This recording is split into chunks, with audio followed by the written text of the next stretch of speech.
Here's a good question. Can you actually grow your muscles when you're doing intermittent fasting and keto? Now, I have done other videos on this, but I want to go more into the exercise part of this, because if you're doing intermittent fasting and keto and you're not doing exercise, you're not going to grow your muscles, okay?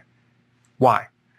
Because the most important stimulus to muscle hypertrophy, which is growing muscle, is the intensity of the exercise. Okay, intensity of the exercise. Now, before I get into the exercise part, I want to talk about the foundation that surrounds this, because when you do intermittent fasting consistently and you're actually adapted to ketosis, you will have higher levels of human growth hormone. And human growth hormone does cause the growth of muscle, and it also prevents the loss of muscle. Now, on the opposite spectrum, if you're eating frequently through the day and you have insulin resistance and you have blood sugar issues, or you're pre-diabetic or diabetic, you're going to have less amino acids going into that muscle. You're going to have more atrophy. So this is an important principle, to consume 2 meals a day, maybe even 1 meal a day, but I think 2 meals a day would be perfect. Maybe keep your carbs at the higher end, but not over that, about 50 grams per day, because it is true that carbohydrates do stimulate insulin, and insulin is an anabolic hormone. However, we don't want to go too high because we were trying to prevent insulin resistance. So if we provide the top limit of carbs, I think that would be a smart thing to do. And of course, we want to make sure that we have enough complete protein for the muscles to choose from, but not go too much. So 7 to 8 ounces of protein per meal would be a really good option. What you have to realize is that when you consume protein, whether it's meat, fish, or eggs, or whatever, minimally, at least half of that is wasted as glucose fuel, because protein turns into glucose, or as nitrogen waste. So you're not really absorbing 100% of that unless you're taking certain types of amino acid blends. So by adding a ton of protein with your meals, that will not help you with this. It just creates more stress on your kidney and your liver, and it can actually increase your glucose a little bit too much. And of course, sufficient sleep is very, very important, because if you're not sleeping, you increase the stress, and the hormone cortisol breaks down muscle protein. Now, this data that I'm going to tell you about right now is very, very powerful, and I got this from an interview from Dorian Yates. So he actually achieved Mr. Olympia 6 times. So I wanted to see what he had to say about muscle growth, and I really liked his data. Now, it is true that most bodybuilders, including him, took a lot of steroids and growth hormones. However, I really liked his philosophy on muscle growth, and I think it makes a lot of sense. Personally, I am not doing it simply because that's not my goal right now, but I think it's worth looking at. This is what he said.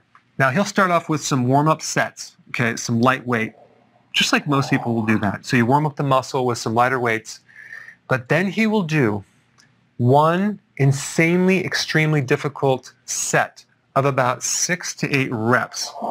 So he will do these reps to total failure and beyond, okay? So he will go as hard as he can, and then we can't go anymore. He'll get someone to spot him and assist him with a few more reps, okay? So he's going beyond total failure, and that's based on this principle of intensity right here. I mean, he is maximizing that workout intensity, because really what you're trying to do is you're trying to damage the muscle. You're trying to destroy that muscle through difficulty. Now, a couple key points to this. You want to keep perfect form, okay? And you don't want to recruit other muscles. And you don't want to create momentum as you're working out. You're trying to isolate one muscle at a time to maximum failure and beyond. But there's something else that he said that is really, really cool. When you work a muscle, you're going to, let's say you're doing bench press, you're going to contract the pec, okay, so you're coming out like this, and then you're going to come back, right? So you have concentric movement, which is contraction. Then you have eccentric movement, which is lengthening. So if I'm coming down in a bench press, my pecs are lengthening. And the eccentric part, which is the negative part, is actually stronger than the concentric part, but it's often neglected. So what he does, with help, he will also then focus on the negative part and bring that to failure.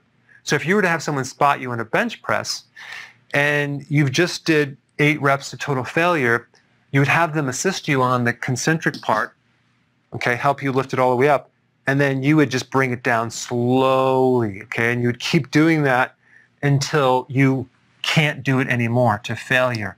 That way you completely and utterly exhaust that muscle to the point where you create some serious damage. Now, he's only going to work that muscle once a week. He's not going to hit it tomorrow or the next day. So he works at one muscle per week, and here's the key. You let it recover fully, 100%. Here's a big mistake that a lot of people do, is they work out when that muscle is incomplete, that hasn't healed. So that's when you create scar tissue and injury.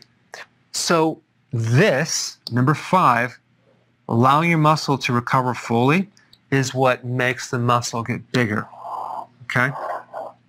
The exercise, the intensity, is just the damage of the muscle, and then you let it heal. And so then the next time you work out, you're a little bit stronger. And at some point, you want to keep increasing the weight more and more and more until the muscle grows. So you don't want to go for momentum. You want controlled, isolated movement with a pause. So if you're doing a bench press, you come all the way to the end, and you pause, and then come all the way back.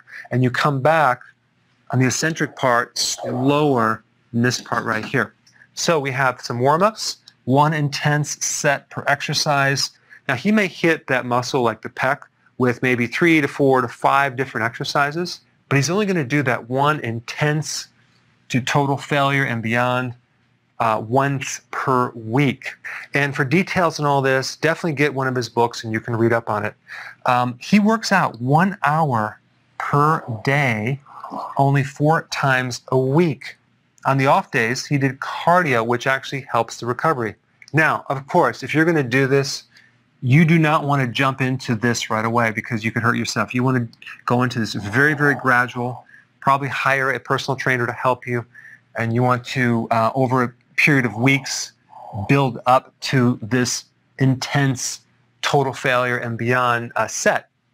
But I really think if you combine this with your keto, intermittent fasting, keep your stress low, good sleep, you're going to be able to get muscle hypertrophy. All right, and number 5, very important.